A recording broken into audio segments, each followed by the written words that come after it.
What attracted you to the Heidi Chronicles and the role of Scoop?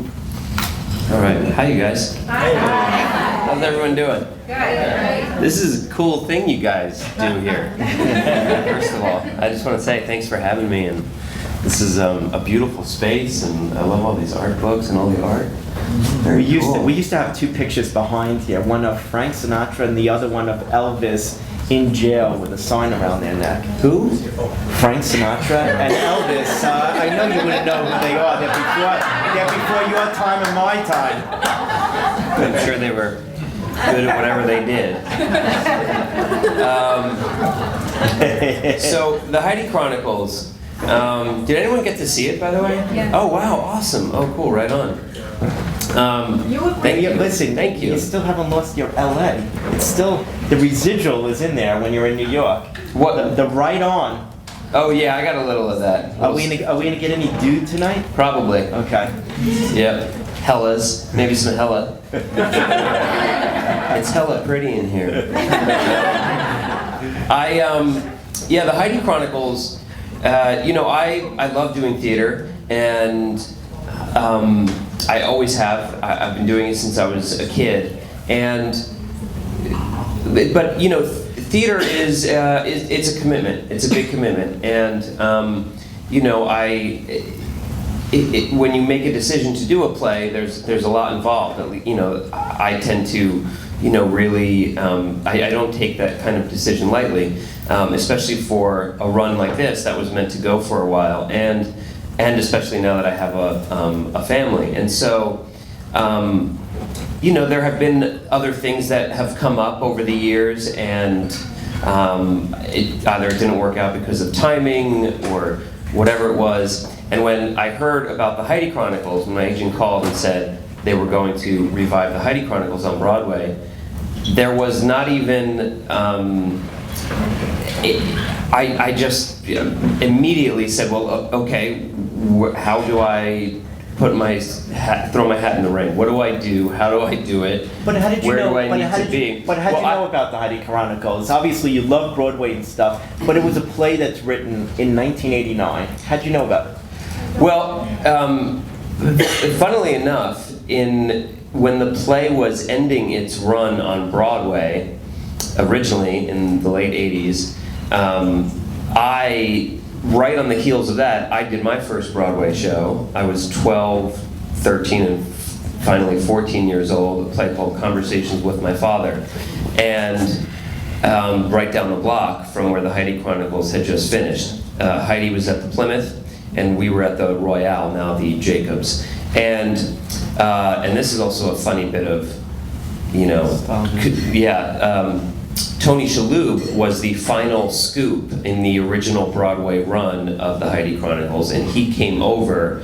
He did that play, and then he came over, and his next play was Conversations with My Father, playing a much older version of my brother in the play. The conversation spanned many decades, as does Heidi. But and now here I was 25 years later playing Scoop. I was 12 when I met Tony. So anyway, I digress. So I was sort of peripherally aware of the play. I can even picture its marquee, and I remember seeing all of its, all of the sort of wonderful notices that it got. It won the Pulitzer, won the Tony, of course, all these wonderful accolades, and they were all up around the theater, of course, because that's what, you always put them up front. And I can picture it, and I remember thinking, because we were about to start our run, I remember thinking, wow, that's so cool. I hope we, get stuff like that. We didn't. Though it was a very good play. Judd Hirsch won the Tony, though, and Tony Shalhoub was nominated. But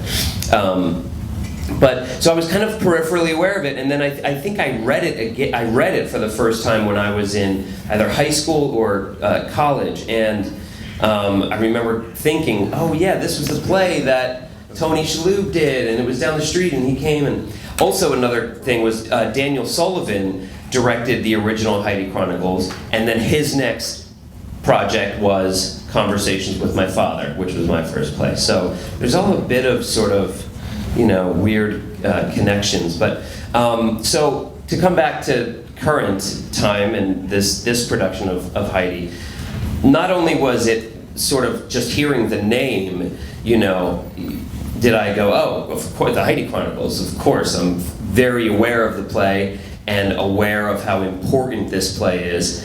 And the other thing, of course, that was immediately I thought of was that Wendy Wasserstein is now no longer with us, and that this was going to be its first Broadway production since her passing. She passed away in 2006. And so immediately, I just knew that this was important. It felt bigger than, some of the other sort of, here's a new play, Jason, take a look, will you come do a reading, oh yeah, it's good, I don't know, maybe, am I gonna leave, LA, if I was in LA, to do this sort of thing, those are usually the kinds of questions that come up whenever I'm given an opportunity to do a play. And this was just like, oh yeah, the Heidi Chronicles, Wendy Wasserstein, first revival. And then I heard Elisabeth Moss, and I was like, oh, right.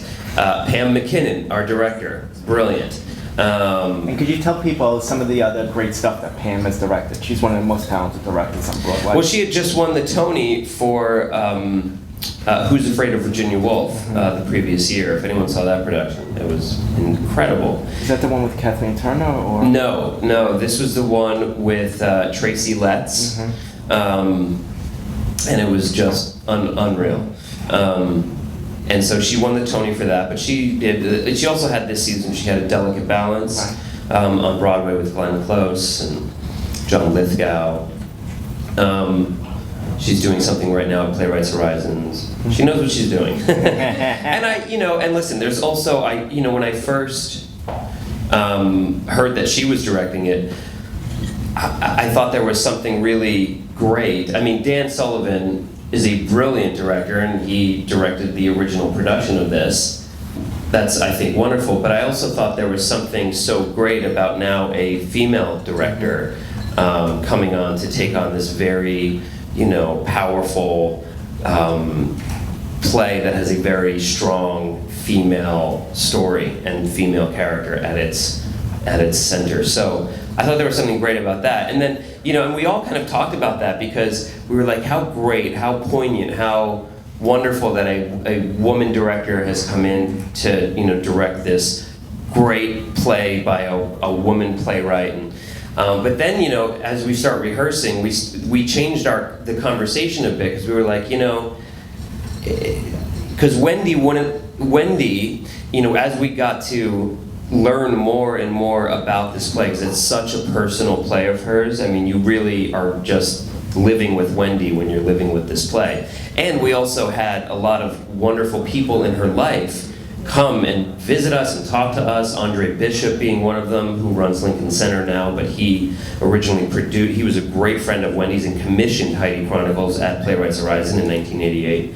And John Lee Beatty actually did our sets for this production. He was an old friend of Wendy's, and so we would get these stories, these personal stories. We came to know Wendy very well, and one of the things we learned about Wendy was that she hated, when the conversation would turn to her being a female playwright. She's like, I'm just a playwright. Why do you don't call a male playwright a male playwright?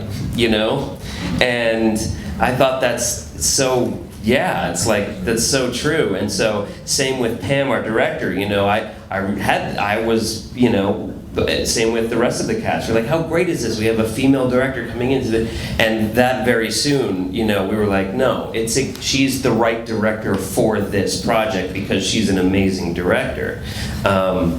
So, yeah, it's just, it had all of the elements.